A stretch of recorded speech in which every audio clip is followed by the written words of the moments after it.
Hi, it's Nancy welcoming you to Garden Scroll.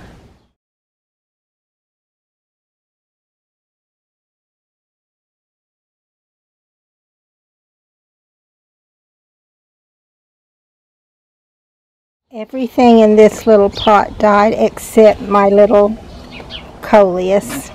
So I took all the dirt out.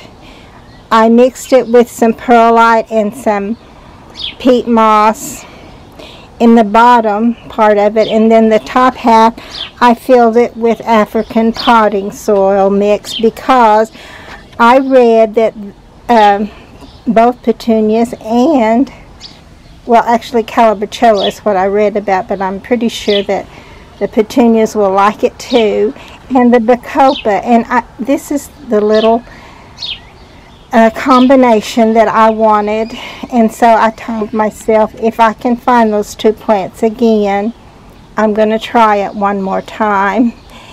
And actually I think there was only two of these where I found them left, and I got one of them, and then I only found one of the pretty bacopa, and these two looked so good just sitting side by side together that I determined to try and put those together and let them grow together. I think that would be beautiful if I can get them to grow. Remember when I told you I thought there was life in some of these little plants? I don't see any in this little vine wire plant. I'm not sure that it's gone yet though, but I do see life in this one, so that is great. And also I purchased a couple more little plants to help these little girls fix up their little flower pot. And I found the ones that I put in last year. They were these pink pinheads and this little angel fairy angel vine. So, and they were just so perfect in there. They really look like something ethereal, if I'm saying that right, but they just look perfect for a fairy garden. And then this time the ones that I found were an Irish moss and a blue star creeper. So I think they're going to do great, along with, I hope this is that little pinhead. And honestly, I'm still not sure that the wire vine won't come back. I took it inside and it should have a chance, but I don't know if it will actually make it, but we'll see what it will do.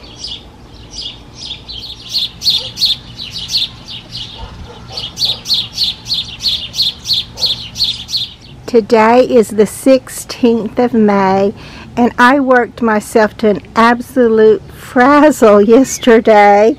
You know, I told you that when the blooming season, when the columbine, the roses, the peonies, the iris, all of those things, at least, maybe more things, but those things bloom, and you're putting in all the new little seedlings that you got from the nurseries. Oh, look, so far the snails haven't gotten them, but they're around. I've seen several. I just hope they'll be safe. These little plants will be. But once all those things bloom, and you're already tired from doing all the other work that you have to do in the spring, they all go ratty, ugly looking, and they all need to be trimmed down, and that's what I was having a hard time finding the time to do. But yesterday I took hold and kept going until 8:30 last night, and I got a pickup bed full of old spent blooms. This is one I did not get to, and you can tell they definitely do need to be off of there so that they can freshen up and come again. But I won't get to that today, but hopefully I will get to that before too long. And I feel so much better. All the little peonies. This peony I had left, even though I got all the rest of them here in the front, but I had left it because it hadn't yet bloomed, and I thought maybe it still would, but it got caught in one of the rains that just kind of made it just, well, I really don't know exactly what they do, but it's kind of like they rotted, like the bud just never was going to ever open, and it turned brown and looked terrible. So I just clipped them all off, and hopefully next year they'll get a chance to bloom. And I was going to show you that 2 of my little volunteer from last year peonies bloomed today.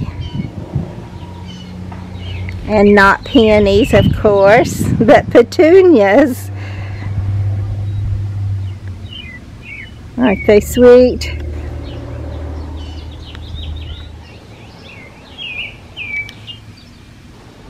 The impatiens are still looking good in this little strawberry pot.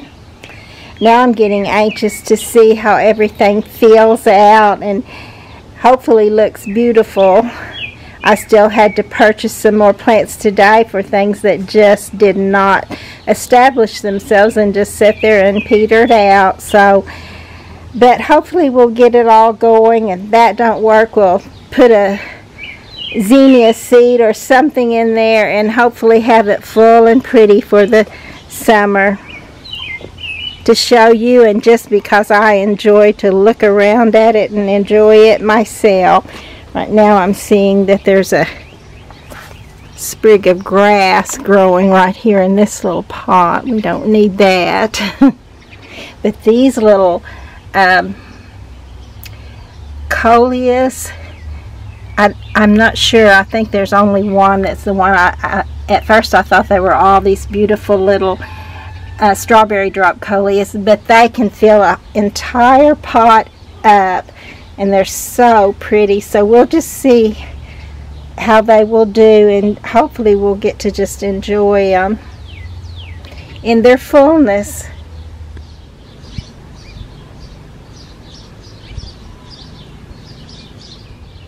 Do any of you remember an old hymn entitled "Follow Me"?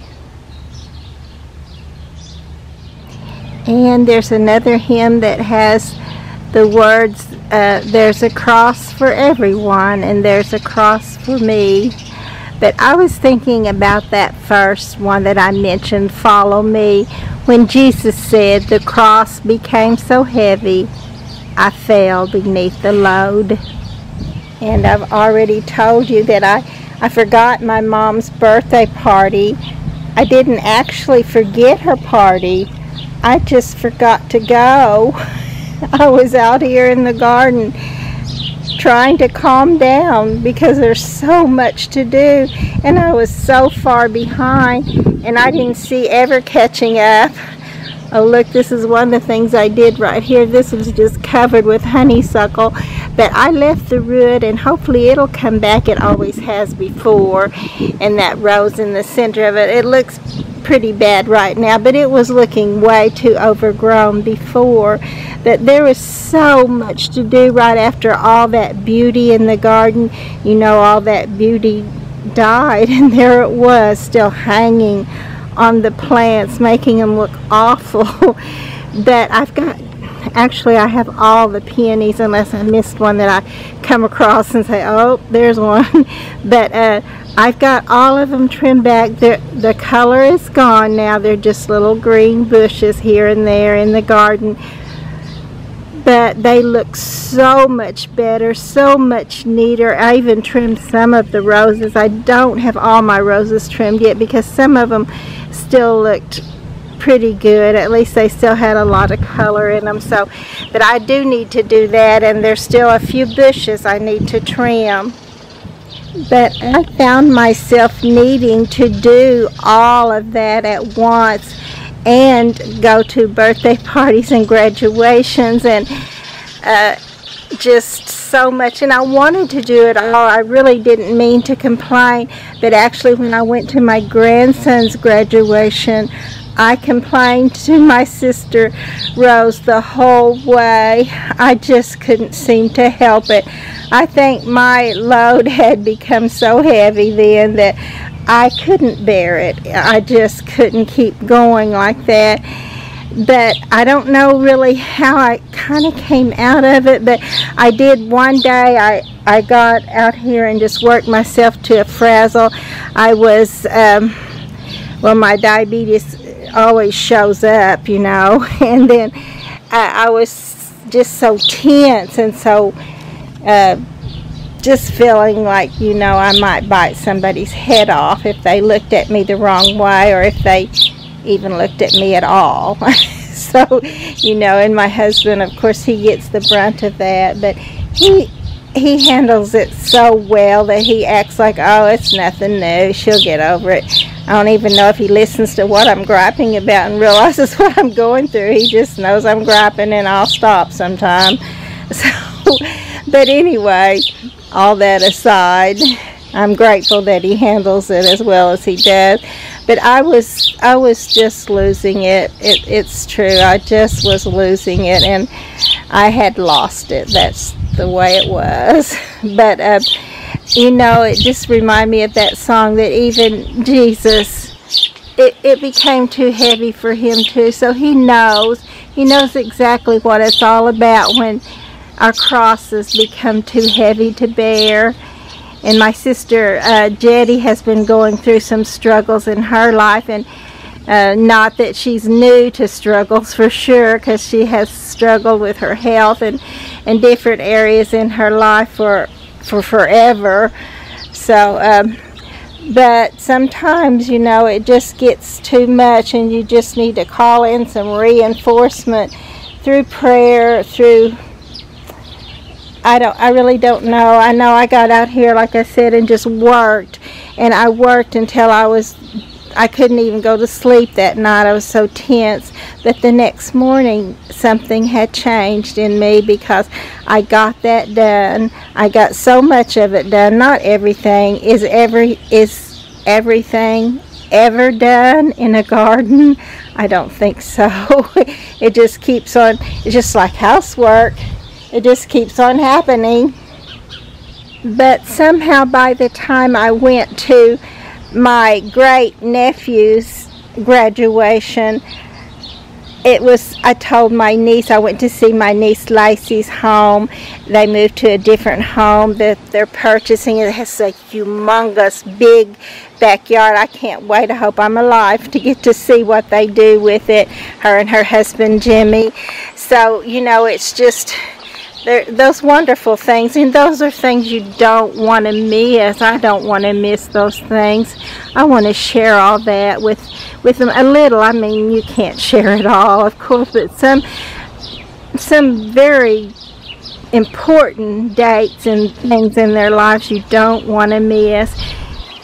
But I just told Lacey, I said, it feels like I have been drowning, literally drowning in stress, and I can't get my breath. And I've got my breath today. I can breathe. Somehow I had done everything I knew to do, and then all I had to do was stand. You know that scripture, when you've done all you can do to stand, stand therefore. So for some reason I did, and some reason I was able to just let go and let God take care of the rest of it. I knew I had done my best to get things done, and I knew I did get a lot of them done, and it did feel so much better. It took so much of that stress away. I know it'll build right back up again. I know there'll be so much to do. There'll also be so much to enjoy and to thank God for. And I think I was berating myself pretty badly for not being able to get it all done and feel human. But for some reason, after I did everything I knew to do, I was able to calm down, and it was, I can't even begin to tell you, because I really did not enjoy any of my shopping for plants. I tried to, I wanted to, but it wasn't the same. I still literally felt like I could not quite breathe, and I had more to do than I would ever get done. But I finally got so much of it done. You know, I already said you can't get it all done, or I can't seem to. But do you ever get everything done in your garden you want to do? But it was such a better feeling. It was a wonderful feeling, that's for sure, to be able to all of a sudden be able to breathe again. I think I could go looking for plants now and actually enjoy it.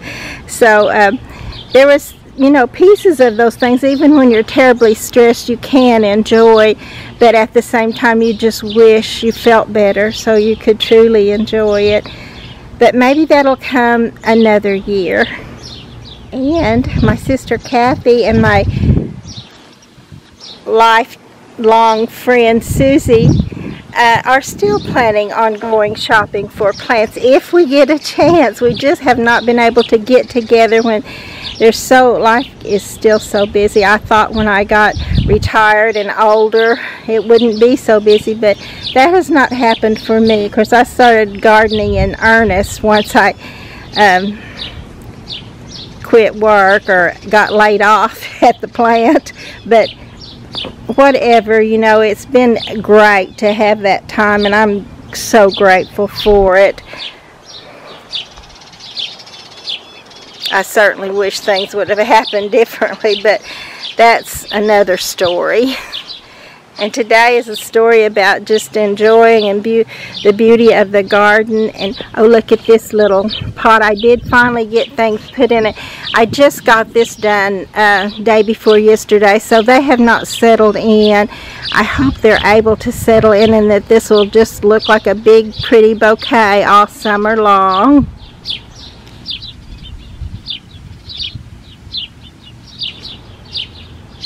I feel like I've already shown you that I got my house plants outside, and that was another thing, you know, that just ended up being in there in that stress zone, because one day I brought all the plants out. The next day I brought all of the cuttings and starts that I had started out to get them acclimatized to being outside. And it just takes so long to do all that little stuff, and then it seems so little when you look back on it. Look at these pretty white impatiens. They are beginning to bloom, and they do look great. I did lose 2 of them, and I just replaced this one. It's not blooming yet, but I hope that it will. I hope it will do well. Matter of fact, I think that's where I lost it before, so there may be a snail in that in the soil there. I hope not. I hope I don't lose it again. I'm so tired of rebuying. That's another thing I had to do was rebuy the same plants again and try again if I was able to find them. But luckily most of them, not all, but most of them I was able to find and get another start, and hopefully they'll work this time. Of course I put down some stuff for snails, but you know, I don't know if anything will kill those things. I just keep trying.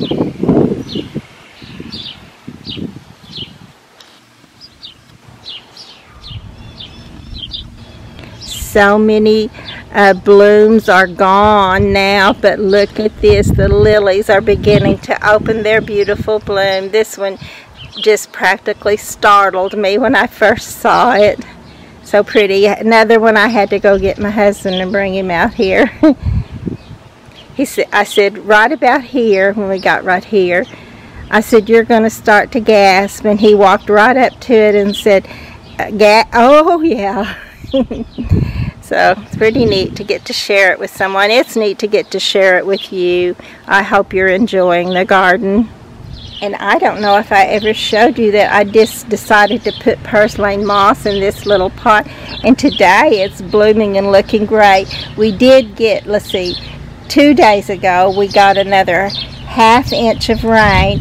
And I know that I told you we got 1.5 inches when I was showing you that we got 1.25 inches, but that's just another one of those when I was on overload. So, but, and honestly, no use to put it all off on overload, because I do that off and on, off through the day at any stage. But you know that if you've seen any of the little clips that I put on YouTube. I was so hoping to have these ready to take to my niece. This one actually is mine. I'm trying to start that orange rose that keeps trying to go back to the old rose on which its root is grafted. So I don't know why I didn't think of this sooner, but hopefully it will form a root for me. And these are the ones I have for Lacey, and I so wanted to take them to her. I wanted them to be ready and have their root, but they don't, and I'm not going to take them to her like this. And most people, when they see something like this, they toss it. But I have got root developer on the little stems. They're in the soil, and I water them every day, and they probably will lose all this foliage, but right now it's helping them to grow their root, and their little root, hopefully, Lord willing, will begin to grow, and then they're in these little biodegradable pots where I can just take them to her and she can put them in the ground, and hopefully they'll have time to put their root down, establish themselves, and come back in the spring and every year thereafter for years to come. And I know I thought that about the ones I did in the fall, but that's just when I had the time to do it, and so I thought it doesn't hurt to try. But they did not make it. I do not do well with houseplants, and they just didn't make it in the house through the winter to come back and be ready to go in the spring the way I wanted it to be. But we'll see what these will do, and you know they may not make it, but they very well may too, and that's what I'm hoping for.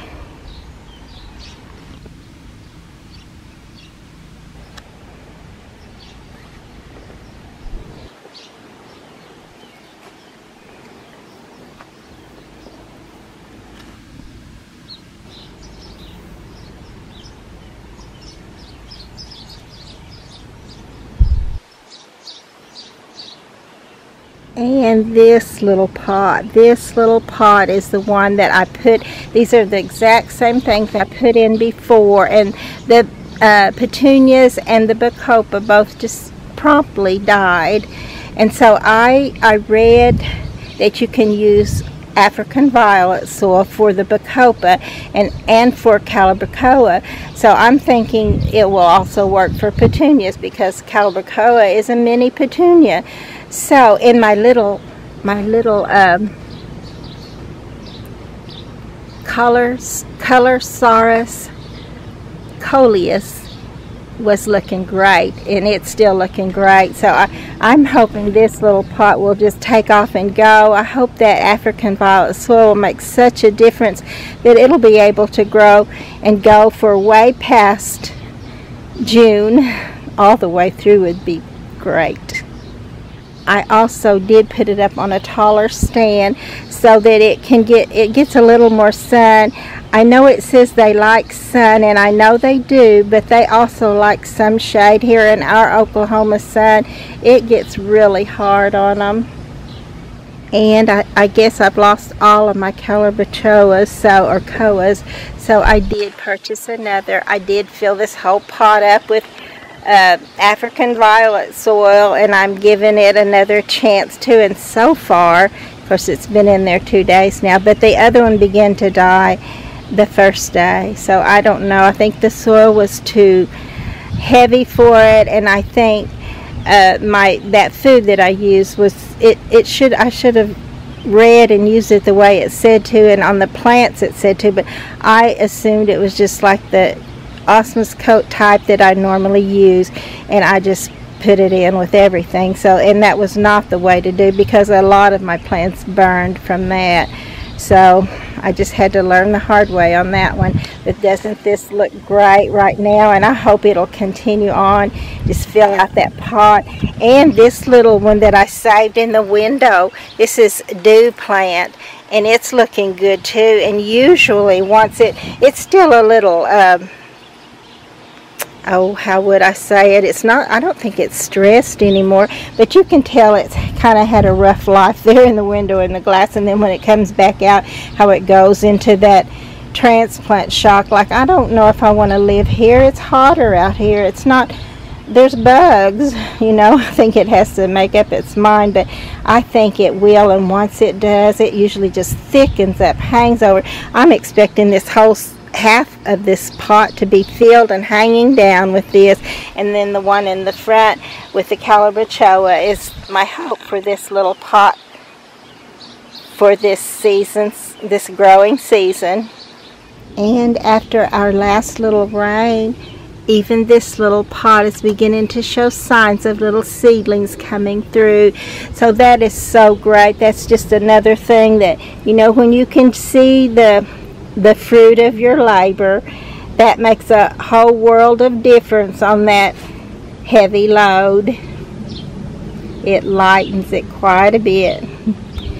And this little plant is already going back to its pretty orange. It was just green in the house, and I did trim some off and start down at the bottom of it. I don't know if they will make it, but it's always worth a try. If they just die, I can pull them out of there and not worry about it. I still have this plant, but if these live, it'll be a thicker, bigger, prettier plant.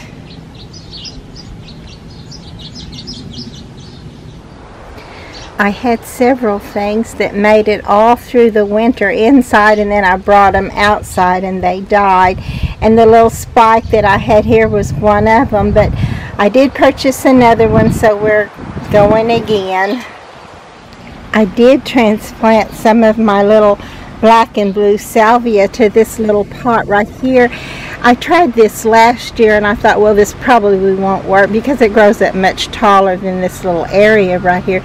But it was perfect because it grew up and then grew up around it and came up and brought flowers up close to this little girl, and it just highlighted her more, and it was just very pretty there. So I wanted to do it again. I was actually hoping it would come right back in this little pot. It did not do that, but I had plenty to come up where it normally does, and it did come back. This is kind of a tender perennial too, so it doesn't always come back, but it did for me, as our winter was not a very hard winter, and it was looking good, so it was easy to take a few pieces of it and put over here. And right here is where it's coming up in the garden, my biggest part of it. And these are the two little new geraniums that I purchased for this year.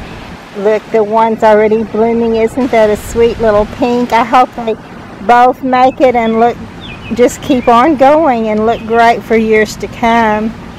So a great deal of my seeds are coming up.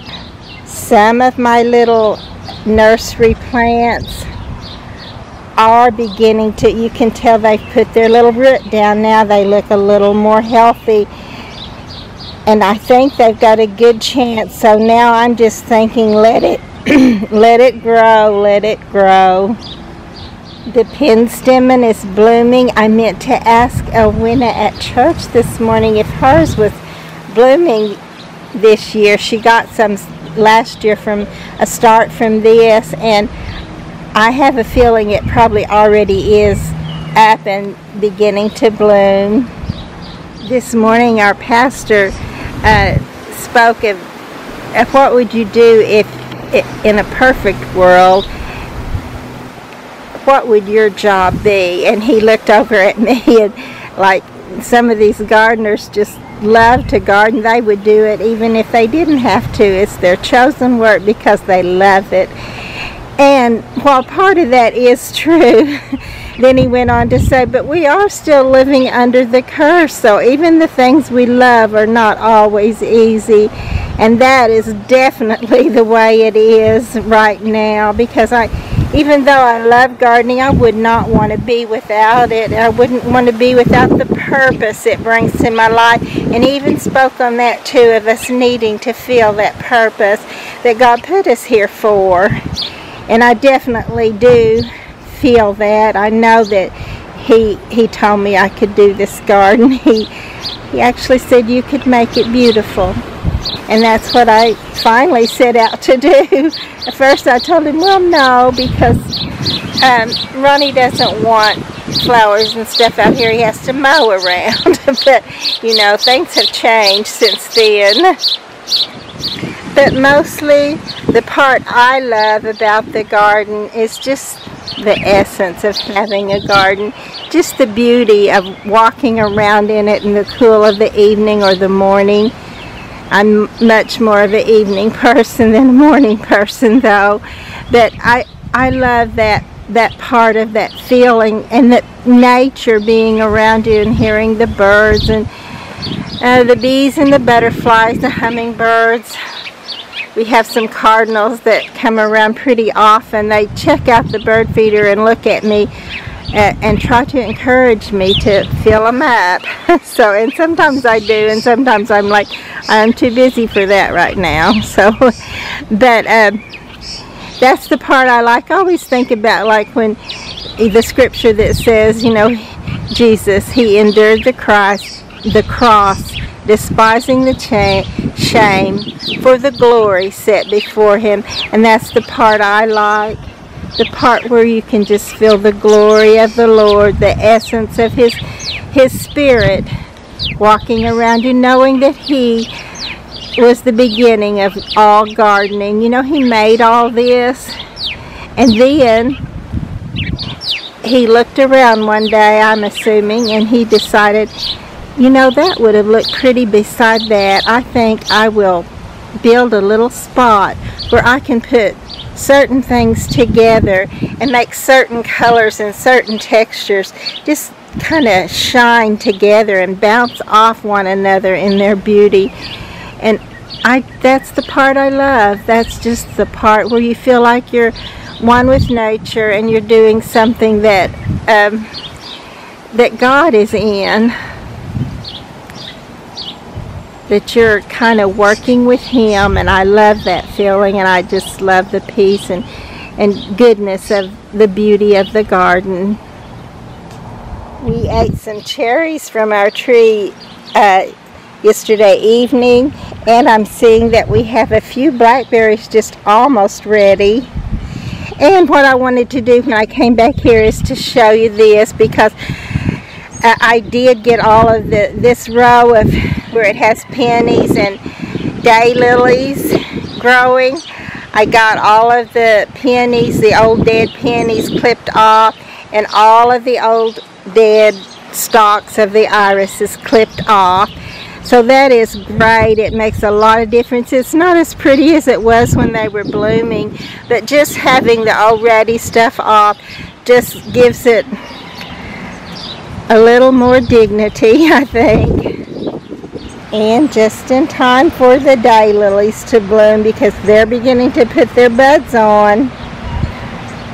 I also wanted to point out this little verbascum.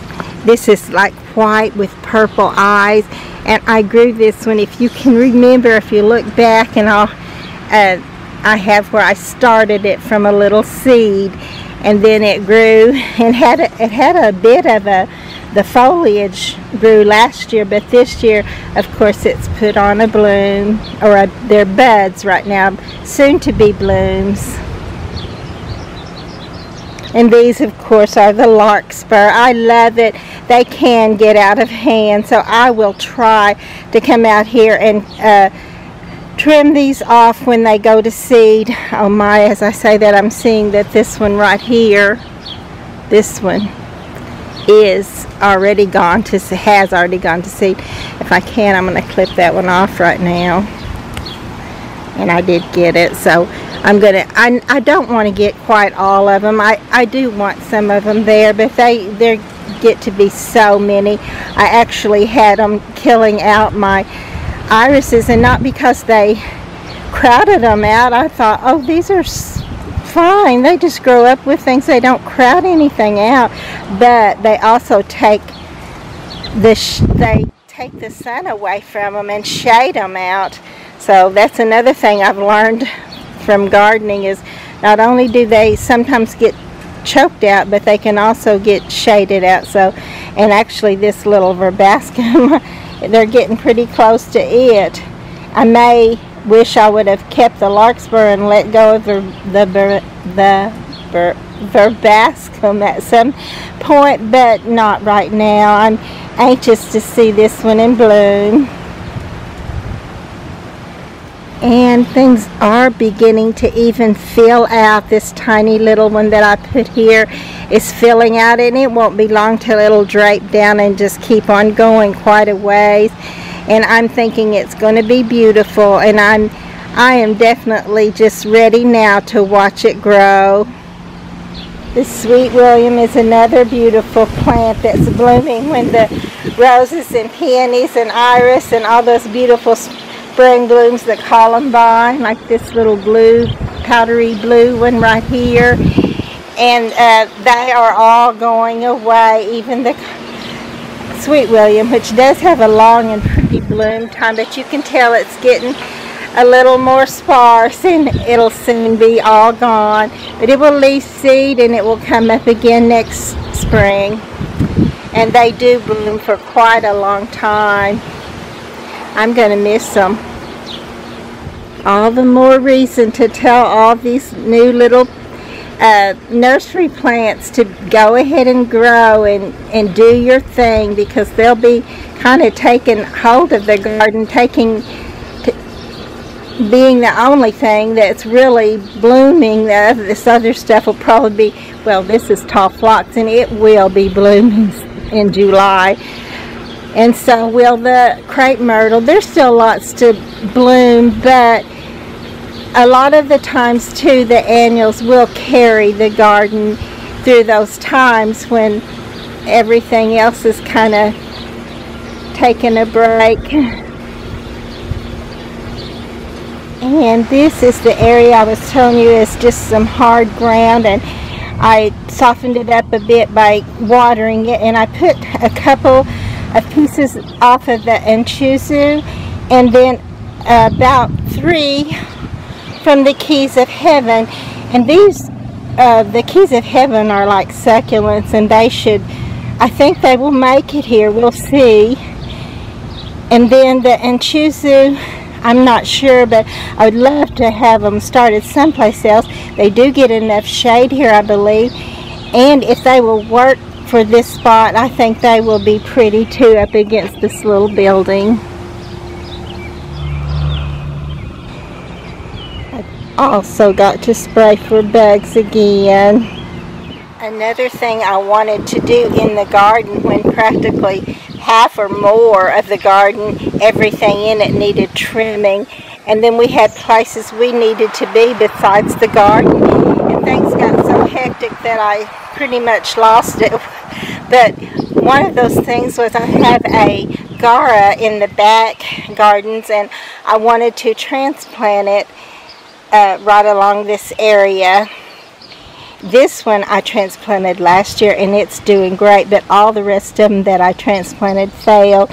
So I did get a chance to do that. I trimmed off several of it, put it in rooting powder, and put them just all along this little row right here.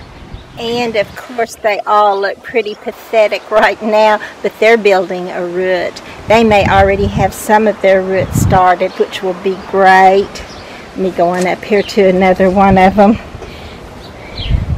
They look all wilty, but as soon as they get that little root going, they will either straighten this foliage up and it'll stand tall and healthy again, or else, if they can't do that, which they may not all be able to, this one does not look like it's going to make it, but I'm still having hope for it. Because, and if it doesn't, this part, if it's just able to build a little root, it will just start right down there at the base of it with another one, and start right all over again. Right now, the main and most important thing is just that little root, and if it gets it going, the rest of it will go too. So we will see what this will do. But I once had one here that made it through the summer but not through the winter months, because I guess it just hadn't established its root well enough to make it when the winter was a little bit hard that year. So, but we will see what they will do. But that one was enough to make me know I wanted some there. That white against the gray of the wood just shone and looked wonderful. So I'm hoping to do that again. Just ever so often along the way there will be a little Gara just swirling in the breeze. It was definitely pretty miserable trying to get all that done. Not pretty, it was definitely miserable trying to get all that done. But once I got the biggest portion of it, I truly was able to breathe easy again, and that stress just kind of dissipated, at least to an extent that I can handle it. And all that stuff is done, and it's just wonderful to see the garden from one year to the next and realize sometimes I forget that I did a certain thing, and it'll grow up and the two colors will just shine from each other like they look so good together, and you think, oh well, I did good, and you want to pat yourself on the back because like, I forgot that I put that there, but I can see that I would do that. That looks so good. So you know, that's the way it is. And I'm so glad I put this little catmint in a pot. It just set it up just a little bit more where it needed to be, because some of the other catmints are pretty. Let me just go right down here to this one. It's very pretty. This is larkspur here in front of it, and then the catmint there on the end. But because it's not elevated, it's not quite so noticeable as this little one right here that is in a pot and just standing up at attention for everybody to see. They always remind me of a 4-year-old now instead of a 2-year-old. They're like a 4-year-old, knowing they can do it, knowing they've gotten good at it, and yelling, "Look at me!" Please be sure to like and to subscribe to the channel.